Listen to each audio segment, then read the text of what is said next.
የቆሮንቶስ ሚዲያ ተከታዮች እንደምን አላችሁ? በያላችሁበት ቦታ ሁሉ ሰላም፣ ፍቅር፣ አንድነት፣ መተሳሰብ ከእናንተ ጋር ጸንቶ ይኑር። አሜን። የኦርቶዶክስ ተዋሕዶ ቤተክርስቲያን እምነት ተከታዮች በሙሉ እንኳን አደረሳችሁ፣ እንኳን አደረሰን። ዛሬ ደግሞ ታላቅ በዓልን አካፍላችኋለሁ።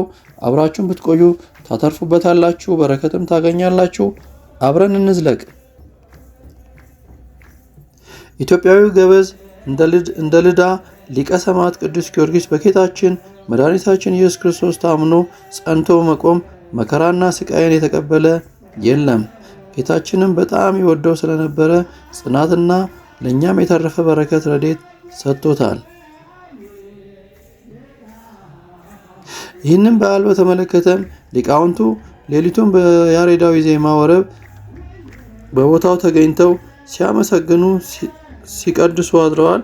ጠዋትም ሲነጋ ደግሞ ብፁዕ አቡነ እንጦስ የምዕራብ ሐረርጌ ሀገረ ስብከት ሊቀ ጳጳስና የቅዱስ ሲኖዶስ አባል በመገኘት ገነተ ጽጌ ቅዱስ ጊዮርጊስ ቤተክርስቲያን ቡራኬን ሲሰጡን ዘማሪያን፣ የሰንበት ትምህርት ቤት ተማሪዎች፣ ደቀ መዛሙርት እንዲሁም ህዝበ ክርስቲያኑና ዘማሪያን በተገኙበት በድምቀት ተከብረዋል። አንድ አምላክ በሚሆን በአብ በወልድ መንፈስ ቅዱስ ስም ሚያዝያ 23 በዚች ቀን ፀሐይና የአጥቢያ ኮከብ የተባለ ታላቅ ክብር የሆነ የሰማዕቱ ቅዱስ ጊዮርጊስ የምስክርነት ፍጻሜ የሆነ የዚህም ቅዱስ አባቱ መስፍን ነው። ስሙም ንስጦስያ ይባላል። ከቆዶብንያ አገር ነው። የእናቱም ስም ቴዎብስቲያ ይባላል። ከፍልስጤም ሀገር ናት። ታናሽ ሆኖ ሳለ አባቱ አረፈ። 20 ዓመት በሆነው ጊዜ የአባቱን ሹመት ሊቀበል ወደ ንጉሱ ዲዲያኖስ ዘንድ ሄደ። ንጉሱም ጣዖት አቁሞ ጣዖትን እንዲያመልኩ ሰዎች ሁሉ ሲያስገድዳቸው አገኘ። ይህንንም አይቶ ቅዱስ ጊዮርጊስ እጅግ አዘነ።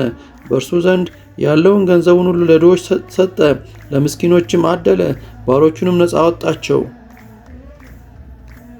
ከዚህ በኋላ በንጉሱ ፊት ቆሞ በክቡር ባለቤትነት በጌታችን ኢየሱስ ክርስቶስ ታመነ። ንጉሱም አባበለው፣ ብዙ ቃል ኪዳንም ገባለት። እርሱ ግን አልተቀበለውም። ዓለማዊ ሕይወትን የናቀ ስለሆነ ለሰማዕትነት እንኳን የሚያስጨንቅ ስቃይን አሰቃየው። ጌታችን ግን ያጸነዋል፣ ቁስሉንም ያድነዋል። 3 ጊዜ እንደሚሞትና እንደሚነሳም ነግሮታል።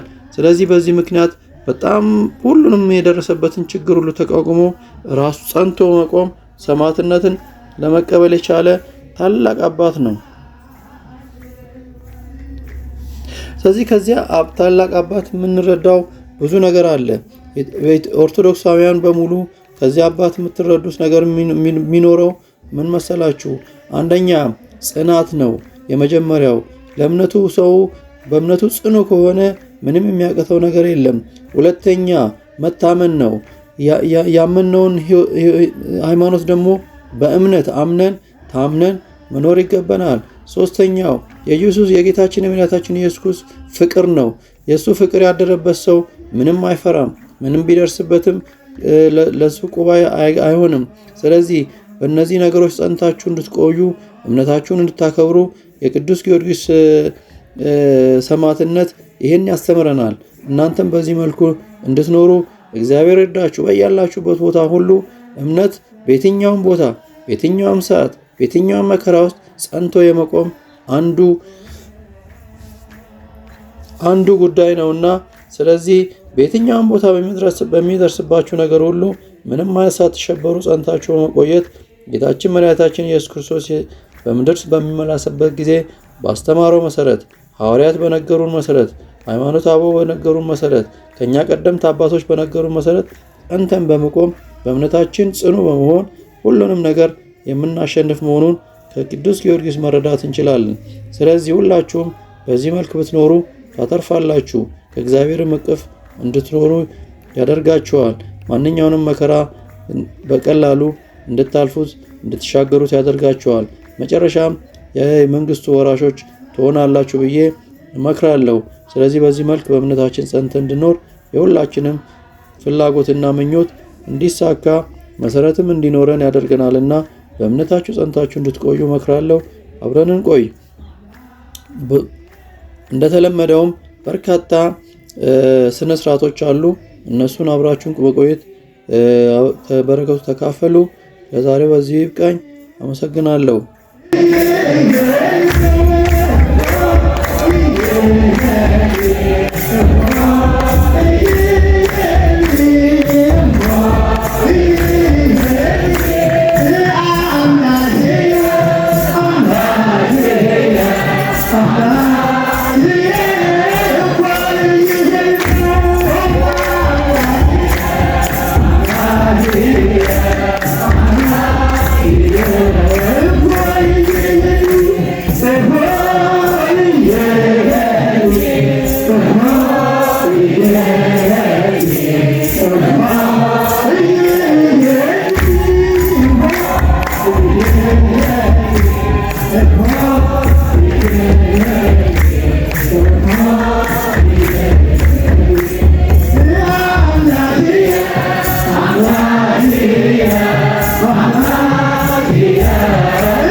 ጠጋ በል እስኪ በኋላ ወንድሜ ጠጋ።